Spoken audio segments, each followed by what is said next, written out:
இன்னைக்கு வந்து நம்மளெல்லாம் ஒன்னா சந்திக்கிற ஒரு பாக்கியத்தை மறுபடியும் ஏற்படுத்தி தந்துட்டான். இந்த உலகத்துல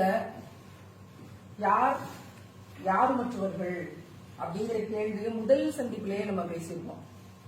யார் மற்றவர்கள் அப்படின்னா, நான் மனசுக்குள்ள எல்லா அயோக்கியத்தனத்தையும் வச்சுக்கிட்டு வாய் அளவுல சத்தியம் தர்மம் அப்படின்னு பேசிக்கொண்டு வெளியே வந்து ஏமாற்றி கொண்டு யார் இருக்காங்களோ அவங்கதான் யாரும் மற்றவர்கள். அவங்களை சுத்தி எல்லாரும் இருந்தாலும் அவங்கதான் யாரும் மற்றவர்கள். ஆனா யார் மனதளவுல சத்தியத்தையும் தர்மத்தையும் வச்சு செயலையும் நடத்தி அல்லாஹ்வின் பாதையில் அப்படியே நடக்கிறாங்களோ அவங்க உலகத்தையே சொந்தமாக்கி கொண்டவர்கள். அதை தாண்டி மறுமையை சொந்தமாக்கி கொண்டவர்கள். அப்ப அம்மா இருக்காங்களோ இல்லையோ, அப்பா இருக்காங்களோ இல்லையோ, எத்தின்கானாங்கிற இடத்துல யார் மற்றவர்கள் வெளி உலகம் சொல்லக்கூடிய சூழல்ல நம்ம இருந்தாலும், நான் சொன்ன செகண்ட் ஆப்ஷன் படி நம்ம இருக்கோமா? அப்ப நமக்கு உலகமே சொந்தமா, மறுமை சொந்தமா நமக்கு? அப்படியான்னு கேட்டா கண்டிப்பாக நாம் அல்லாஹ்வையும் ரசூலையும் மறுமையும் சொந்தமாக்கி கொண்டவர்கள் இந்த கேட்டகரியில இருக்கும் இல்லையா? நம்மளோட பெரிய கனவு கல்விங்கிற கனவு. இங்க இருக்கக்கூடிய ஒவ்வொரு பிள்ளையும் ஸ்காலர் ஆகுங்கிறது என்னோட கனவு. ஒவ்வொரு பிள்ளையும் நீங்க வந்து ஃபெயிலா கூட ஆக, அதை பத்தி ஒன்னும் பிரச்சனையே இல்லையே. 35 மார்க் 100க்கு 35 மார்க் வாங்கினா பாஸ், ஒன்னும் பிரச்சனை இல்லை. என்னால 30 கூட வாங்க முடியல அப்படின்னு இருக்கிற பிள்ளைகளாக இருந்தாலும் பிரச்சனையே இல்லை. நீங்க பெரிய ஸ்காலரா வர வாய்ப்பு இருக்கு. ஆனா நியத் என்ன தெரியுமா? நான் மிக மன தூய்மையோடு எந்த விதமான நெகட்டிவ் குவாலிட்டியும் இல்லாம அல்லாஹ் ஹலால்ங்கிறதுல என்னெல்லாம் கட்டளையிட்டு இருக்கானோ அதன்படி நான் வாழுவேன் அப்படின்னு நியத்து வைங்க. நீங்க ஸ்காலர் ஆகுங்க. இதுல எந்த விதமான டவுட் கிடையாது. நீங்க சும்மா எங்களை மோட்டிவேட் பண்றதுக்காக சொல்றீங்கன்னு கேட்டா நிச்சயமா கிடையாது. நியத்து வந்து அதுதான். எது பியூரான மனசும் அதை பிறருக்காக ஏழைகளுக்காக அர்ப்பணிக்கிற வாழ்க்கையும். நீங்க மார்க் வாக்குறத பத்தியோ, ஸ்கூலுக்கு போறீங்க போகலைங்கிறத பத்தியோ, ஆன்லைன் கிளாஸ்ல படிக்கிறீங்களா, ரெகுலர் கிளாஸ்ல படிக்கிறீங்களா, கவர்மெண்ட் ஸ்கூல்ல படிக்கிறீங்களா, ஸ்டேட் போர்ட்ல படிக்கிறீங்களா, சிபிஎஸ்சில படிக்கிறீங்களா படிக்கலையா, அதை பத்தி கவலை இல்ல. 7 வருஷம் கழிச்சு பார்த்தா பெரிய ஆளுமையாக உயர்ந்து நிற்பீங்க. ஏன் தெரியுமா? உங்களை யாரு பொறுப்படுத்திக் கொண்டிருக்கா? அல்லாஹ் பொறுப்படுத்திக் கொண்டிருக்கா. இங்க வெளியில இருக்கிறவங்களுக்கு எல்லாம் வந்து அம்மா பொறுப்படுத்திருப்பாங்க, அப்பா பொறுப்படுத்திருப்பாங்க, சொந்தக்காரங்க பொறுப்படுத்திருப்பாங்க. அவங்க எல்லாம் அவங்களோட ஸ்டேட்டஸ்க்காக படிச்சுக்கிட்டு இருப்பாங்க, அவங்களோட கௌரவத்துக்கும் அவங்களோட பெருமைக்கும் படிச்சுக்கிட்டு இருப்பாங்க. ஆனா நம்ம என்ன நியத்து வச்சிருக்கோம்? நான் ஏழைகளுக்காக பிறருடைய நல்வாழ்விற்காக படிக்கிறேன்னு நியத்து வச்சிருக்கோம். அப்ப நம்மளை யார் பொறுப்படுத்திக் கொண்டிருக்கா? அல்லாஹ் பொறுப்படுத்திருக்கும் போது நம்ம எப்படி ஸ்காலர் ஆகாம இருக்க முடியும்? நடந்தே தீரும். Without any doubt, that will happen in our life. ஓகேவா? எனக்கு என்னன்னா, இப்ப இந்த மீட்டிங் எதுக்கு அப்படின்னா 9th 10th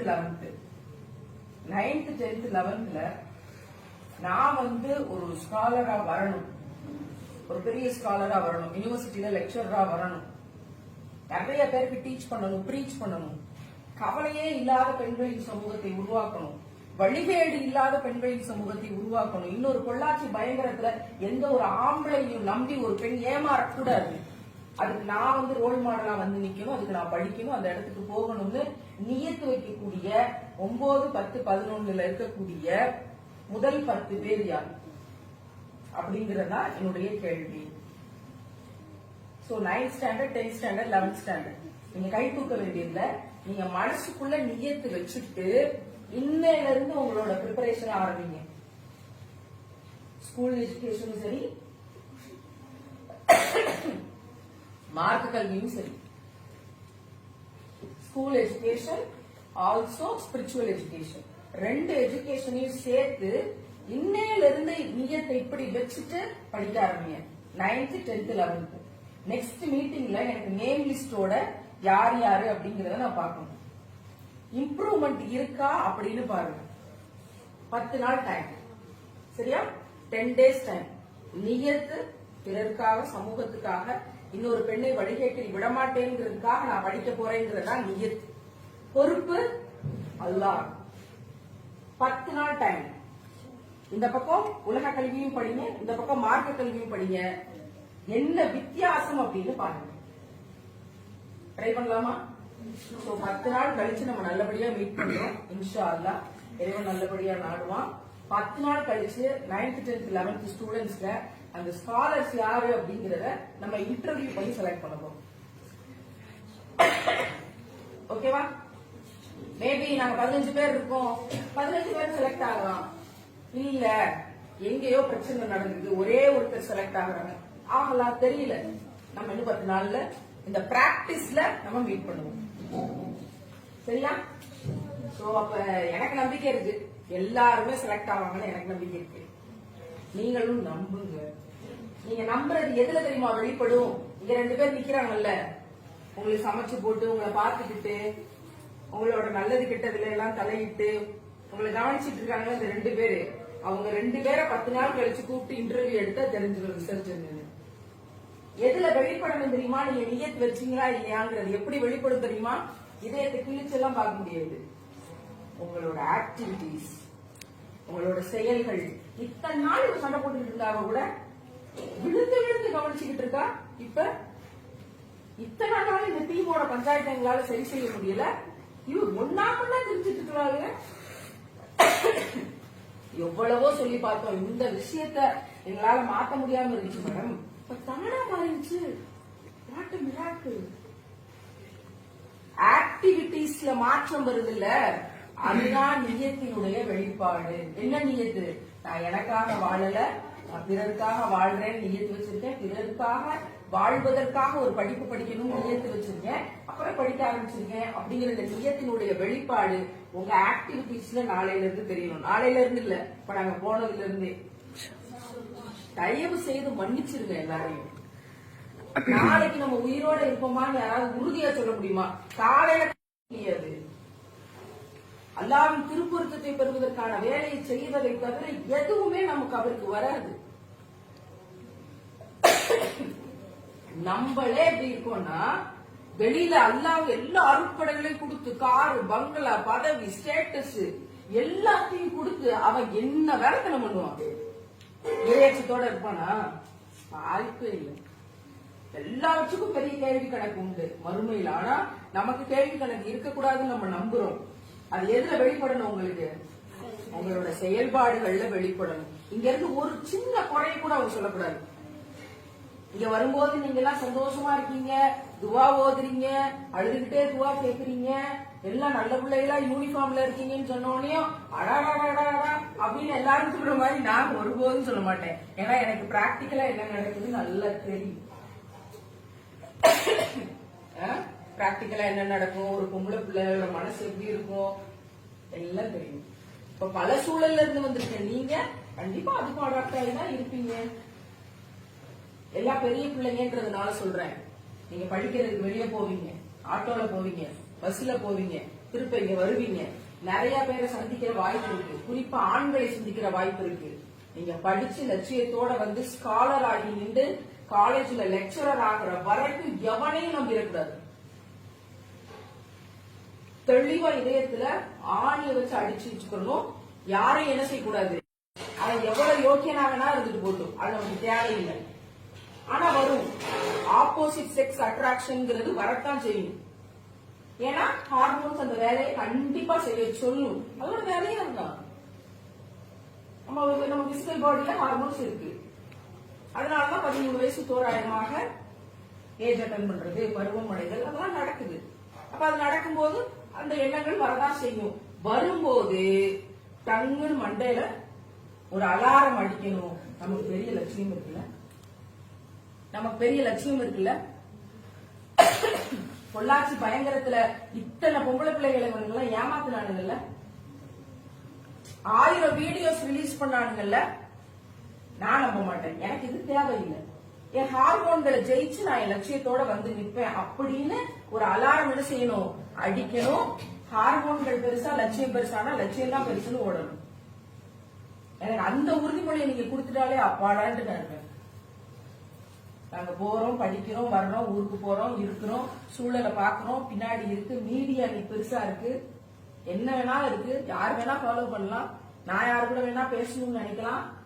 எது நடந்தாலும் நான் என் லட்சியத்தை அடையிற வரைக்கும் என்ன செய்ய மாட்டேன், எவனையும் நம்ப மாட்டேன், எவரையும் கூட சொல்லல, எவனையும் நம்ப மாட்டேன். That's all.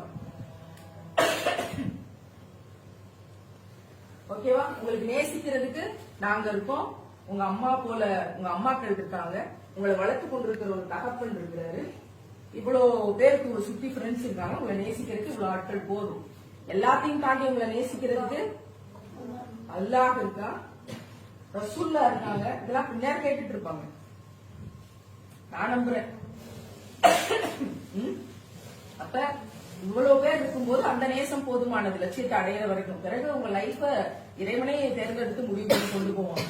சோ வைக்கிற நியத்தை ஸ்பெஷலா வைங்க, பியூரா வைங்க. இதை திருப்ப திருப்ப ரிப்பீட் ஆகி சொல்லக்கூடாது. அவ்வளவு தட்ஸ் இட். இந்த உறுதிமொழியை கொடுப்பீங்களா? ஏன்னா இப்ப நாங்க பேசிக் கொண்டிருக்கும் போது கூட பிள்ளைகளை எல்லாம் ஸ்காலர் ஆக்கணும், வளர்ந்து ஆளாகி கட்டி கொடுத்துறதுல என்ன இருக்கு, அங்க போய் எவன்ட்ட சீரழிச்சு மாட்டி ஆணாகத்தான் பெரும்பாலும் இந்த சமூகத்துல இருக்கிறான் அப்படின்னு பேசும்போது என்ன தெரியுமா பயம் வருது, பொம்பளை பிள்ளைகளை பொத்தி பொத்தி வளர்க்க வேண்டியிருக்கு, அடிவயிற்றுல நெருப்ப கட்ட வேண்டியிருக்கு, பார்த்து பத்திரமா அனுப்பிச்சு வேண்டியதா இருக்கு நல்லபடியா, ஏன்னா சூழல் அப்படி இருக்கு அப்படின்லாம் சொல்லும் போது மனசு ரொம்ப கஷ்டமா இருக்கு. இல்ல, எங்க பிள்ளைங்க சமூகம் என்ன திணிச்சாலும் ஸ்ட்ரென்த்தனா இருந்தாங்க. இந்த செட்ல இருந்து 10 ஸ்காலர்ஸ் வந்தாங்க, 10 பேர் லெக்சரரா இருக்காங்க, 10 பேரும் 50,000 சம்பாதிக்கிறாங்க, பெரிய வேலைகளை செய்து கொண்டிருக்கிறார்கள். இன்னைக்கு இந்த நாட்டுல எல்லாம் போய் செமினார் எடுத்து வர்றாங்க அப்படிங்கிற மாதிரியான ஆட்களாக நீங்க வர வேண்டியிருக்கு.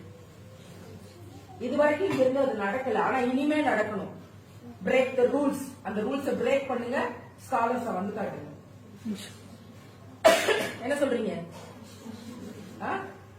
சத்தமா இன்ஷா அல்லாஹ். இறைவன் நிச்சயமா நாடி இருக்கிறான். நாடினதுனாலதான் இந்த நேரத்துல வந்து உங்களோட இந்த விஷயங்களை ஷேர் பண்ண வைக்கிறான். உங்க வயசுல எனக்கு இதெல்லாம் ஷேர் பண்றதுக்கு ஒரு நாதி இல்ல. தட்டு தடுமாறி அடிச்சு புரண்டு முங்கி எந்திரிச்சு அழுது புலம்பி கதறி அதன் பிறகு தாண்டி வந்து இங்க நிக்கிறோம். ஆனா உங்களுக்கு அப்படி இல்லையே. You are so blessed. இறைவன் கண்ணு முன்னாடி கொண்டு வந்து நிப்பாட்டி எல்லாத்தையும் வந்து ஷேர் பண்ண வச்சுட்டாங்க. ஹாப்பியா இருங்க. எங்கேயாவது எதையாவது நம்பி நின்னோம்னா கடைசியில கண்ணீர் மட்டும் தான் பரிசு. ஆனா நீங்க ஜெயிச்சு ஒரு ஆளுமையா வந்து நின்ன பிறகு உலகமே உங்க பின்னாடி வர காட்டு. அப்ப பாத்தீங்க சரியா? யார் யார் இப்படி நியத்தை தூய்மையா வைக்க போறா? இந்த நொடி முதல் கையை நல்லா தூக்குங்க. நிச்சயமா பாரு, ஒரு ஆண்டுதான் முதல்ல கை தூக்குங்க. ஓகே, கைத்தில போடுங்க. என்னுடைய துவாக்கள் நிச்சயமாக உண்டு. நீங்களும் எல்லாரும் எல்லாருக்காகவும் துவா கேளுங்க. இன்னையில இருந்து எல்லாரையும் மன்னிச்சு மிகுந்த அன்போட மகிழ்ச்சியா இருங்க. சரியா? அடுத்த தடவை நான் வந்து பார்க்கும்போது நிறைய சேஞ்சஸ் இருக்கணும், நல்ல மாற்றங்கள் இருக்கணும். சோ 10 டேஸ் டைம் எடுத்துக்கலாம். 10 டேஸ் கழிச்சு இங்க இருந்து யாரு ஸ்காலர்ஸ் ஆக போறா அப்படிங்கிற டீமை செலக்ட் பண்ணி அப்படியே ட்ரைனிங் கொண்டு போவோம். சரியா? அவங்களுக்கு ட்ரைனிங் கொடுப்போம், அவங்க மித்தவங்களுக்கு ட்ரைனிங் கொடுக்கட்டும். அப்படியான ஒரு கட்டமைப்பை உருவாக்கலாம். சரியா? நம்பலாமா? உறுதி கொடுப்பீங்களா? உறுதி கொடுத்திருக்கீங்க. அந்த உறுதியை நான் நம்புகிறேன். சரியா? இதுதான் நான் உங்களோட ஷேர் பண்ணிக்கணும்னு நினைச்சேன். மகிழ்ச்சியா இருங்க. இறைவன் நம்மை ஒரு பேச்சு கொண்டிருக்கிறார். ஆமீன்.